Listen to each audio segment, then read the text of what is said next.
I never wore Yeezys, that's a fact. Every week is fashion week for me.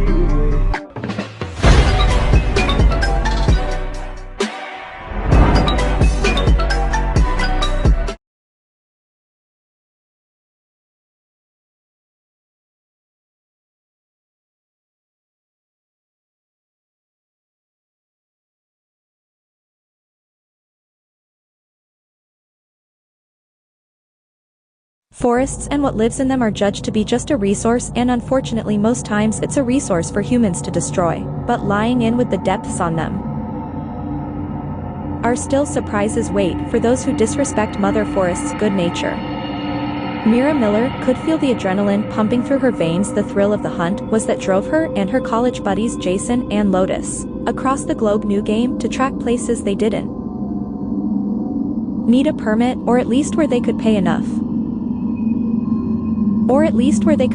Officials look the other way. The cotton-top tamarin, an endangered species of or primate that lived deep in the Colombian forest, was to be her latest trophy. She was either determined to capture one for the illegal pet trade or hunt it. Another distinctive to head to mount on the wall in her den. The poachers spoke in hushed whisperers as they trudged through the trees. Accompanied by the chirping of cicadas and rustles of leaves, after hours of nothing, they heard a screech, the cry of the tamarin. Mira turned her compound crossbow upwards towards the highest branches as her finger rested on the trigger. A sharp tug yanked at her leg. Mira yelped, tumbling. Her arrow missed, firing a tree nearby. "Mira, what the hell, you had it," Jason called. She looked at the primate, long gone. She glared at Jason, seething. "Thanks a lot," she snarled. Stomping off, she gazed up at the now ominously orange sky. She'd never seen it look like that before. Mira suggested they all head back to the lodge as it would be getting dark soon.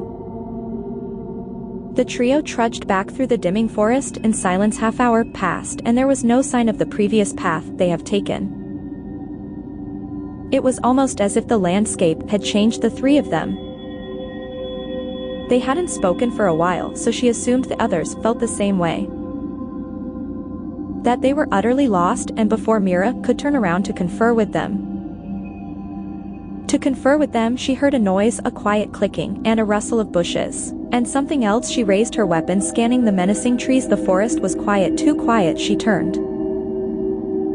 Lotus was crouched, weapon also poised at the trees, but Jason was gone. She was nowhere to be seen. They swore that just minutes earlier she'd been right behind them. Mira felt disoriented. Lotus looked just as confused. They called out, hoping to hear a response. Instead, there was only a clicking sound, strange shadows just out of sight. Jason wouldn't play this kind of prank. Something was very wrong. As the back of her hair began to prickle, Mira shouted, "Run!" The woman ran, and Mira in the lead. Lotus didn't have time to scream as a large shadowy creature swooped in and grabbed her from behind. The hunters were now being hunted. Mira was beset with panic and tripped on a loose root on the forest floor. Rubbing her ankle, and she realized Lotus was no longer behind her. She called out. As before, she was met with only silence. Limping, she looked ahead at the seemingly impossible. The trees in front of her somehow blocked her path. She could only retreat, heading backwards.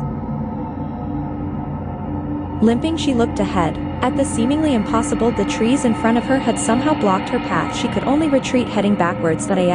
She did. She felt wet drops land on her cheeks, along with unmistakable stench of copper. Slowly, her heart slumped in terror. She raised to the forest canopy. Her legs wobbled, and she gagged at the hideous sight. At the top of a canopy were the bodies of Lotus and Jason.